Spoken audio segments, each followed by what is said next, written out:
سوال یہ پوچھا گیا ہے کہ دجال اس وقت دنیا میں کہاں ہے؟ اس کے بارے میں ایک بڑی مشہور روایت حضرت تمیم داری رضی اللہ تعالیٰ عنہ کی. یہ ایک صحابی رسول تھے جن کی فیس ٹو فیس دجال کے ساتھ ملاقات بھی ہوئی، اور پھر انہوں نے اللہ کے نبی کی بارگاہ میں آ کر جو ہے وہ یہ سب کچھ بیان کیا. میں صرف وہ روایت آپ کے سامنے رکھ دیتا ہوں، ساری تفصیلات اسی کے اندر جو ہے وہ موجود ہیں.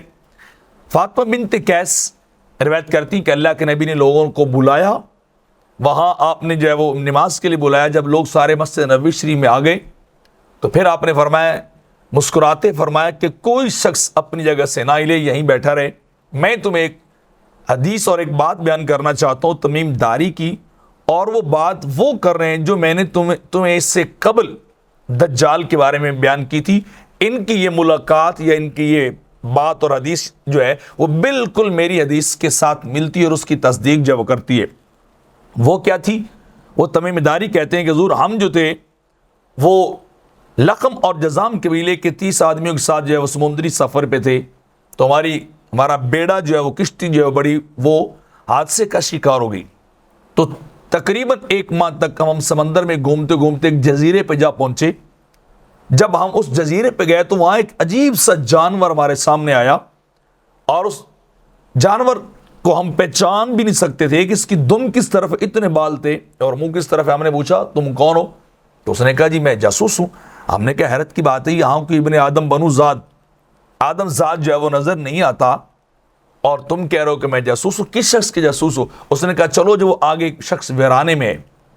تو جانور ہمارے آگے آگے چلتا رہا، ہم اس کے پیچھے پیچھے چلتے رہے، اور جہاں تک کہ ہم تیز تیز چلتے جو ہے وہ ایک جگہ پہ پہنچے، ایک ویرانے سے داخل ہوئے. تو ہم نے دیکھا ایک شخص زنجیروں کے ساتھ جکڑا ہوا ہے، اس کے ہاتھ جوں کر کے اس کی پشت کے ساتھ جو ہے وہ بندھے ہوئے ہیں، اس کے پاؤں ٹکنے لوہے کی مضبوط جو ہے وہ زنجیروں کے ساتھ جو ہے جکڑے ہوئے.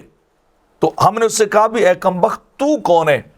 تو اس نے کہا کہ میرے بارے میں تو تمہیں پتہ چل ہی جائے گا کہ میں کون ہوں، لیکن پہلے تم مجھے چند باتیں جو ہے ان کا جواب دو، چند خبریں جو ہے وہ مجھے تم کو بتاؤ.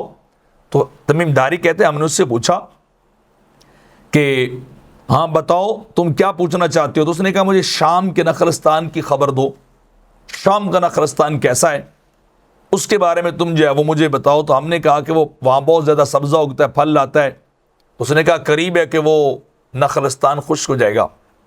پھر اس نے کہا کہ بحیرہ تبریہ اس کے بارے میں مجھے بتاؤ.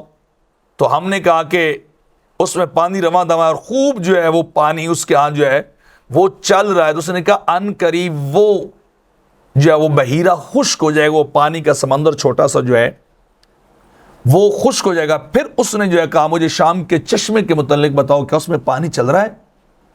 تو ہم نے کہا جی بالکل اس میں پانی چل رہا ہے، لوگ اس سے کھیتی باڑی کر رہے ہیں، اریگیشن کر رہے ہیں، اپنی فصلوں کو زمینوں کو جو ہے وہ سیراب کر رہے ہیں. تو اس نے پھر کہا کہ مجھے عرب کے نبی کے بارے میں خبر دو، جو نبی عرب میں ظاہر ہونا تھا. تو ہم نے کہا کہ وہ مکہ چھوڑ کے مدینہ چلا گیا، انہوں نے ہجرت کر لی. پھر اس نے کہا بتاؤ کیا عربوں سے اس کی لڑائی ہوئی؟ تو ہم نے کہا جی لڑائی ہوئی، لیکن وہ اپنے دائیں بائیں جو ہے وہ غالب آ چکے ہیں، وہ ان کے اوپر غالب آ چکے. اس نے کیا واقعی ایسا ہو چکا ہے؟ یہ سارے واقعات، اور وہ نبی غالب بھی آ چکا ہے، وہ مکہ سے مائگریشن کر کے مدینہ جو ہے وہ چلے گئے. تو ہم نے کہا جی بالکل اسی طرح ہے، ایسا جو ہے وہ ہو چکا ہے. تو پھر اس نے کہا ہاں، تو پھر لوگوں کے لیے اس نبی کی اطاعت بہتر ہے، وہ اس کی اطاعت کریں، اس کی فرما برداری جو وہ کریں، اور میرے متعلق خبردار ہو جاؤ، میں مسیح دجال ہوں. اب اس نے اپنا انٹروڈکشن کروایا، تعارف کروایا، میں مسیح دجال ہوں اور مجھے ان قریب نکلنے کی اجازت ملے گی، اور میں 40 دن میں پوری روئے زمین کو فتح کر لوں گا. لیکن مکہ اور مدینہ حرمین طیبین، حرمین شریفین، وہ میری جو ہے وہ دسترس سے باہر ہوں گے، ان تک میں جو ہے وہ کسی صورت جو ہے وہ نہیں پہنچ سکوں گا. جب بھی میں ادھر جانے کی کوشش کروں گا تو تلواروں والے فرشتے مجھے روک دیں گے. تو جب یہ بات آقا علیہ الصلوۃ والسلام نے بیان فرمائی تو پھر سرکار نے ان سے فرمایا دیکھو یہ بات وہی ہے جو میں نے تمہیں اس سے پہلے بتائی تھی، اور یہ بات بالکل اس سے ساتھ جو ہے وہ ملتی جلتی ہے، اور وہی بات ہے جو میں نے تمہیں بتائی مکہ اور مدینہ، یعنی مکہ المکرمہ مدینہ المنورہ کے متعلق کہ وہ ان میں انٹر نہیں ہو سکے گا کس صورت بھی. اور پھر آپ نے اس کے ٹھکانے کے متعلق اللہ کے نبی نے اپنی زبان حق ترجمان سے فرمایا کہ ہاں وہ یا تو شام کے کسی دریا یا یمن کے کسی چھوٹے سے دریا کے دائیں بائیں جزیرے کے اندر قید ہے، لیکن فرمایا نہیں بلکہ وہ مشرق کی طرف ہے، مشرق کی طرف ہے، مشرق کی طرف ہے۔ آپ نے 3 بار مشرق کا نام لے، فرمایا ادھر سے آئے گا، ادھر سے آئے گا، ادھر سے نہیں، مشرق سے آئے گا۔ تو دجال اللہ کی حکمت کے تحت جو ہے وہ کسی جگہ پر موجود ہے، سیٹلائٹ ہونے کے باوجود، انتہائی تیز دور ایڈوانس جو ہے وہ ایج ہونے کے باوجود آج تک لوگ اس تک پہنچ نہیں سکے اور اس کو ڈھونڈ نہیں سکے۔ تو یہ اللہ کی حکمت ہے، اس نے چھپا کے رکھا ہے۔ حضرت تمیم داری رضی اللہ تعالیٰ عنہ سے جو ملاقات ہوئی، شاید یہ بھی اللہ کی حکمت تھی کہ اللہ خبر دینا چاہتا تھا، لوگوں کو بتانا چاہتا اپنے نبی کے ذریعے سے کہ ان تک بتائیں گے، پہنچائیں گے تو اس کے بارے میں پتہ ہوگا، اور نبی جو ہے وہ اپنی امت کو پھر اس کے بارے میں اور زیادہ آگاہی جو ہے وہ دے دیں گے۔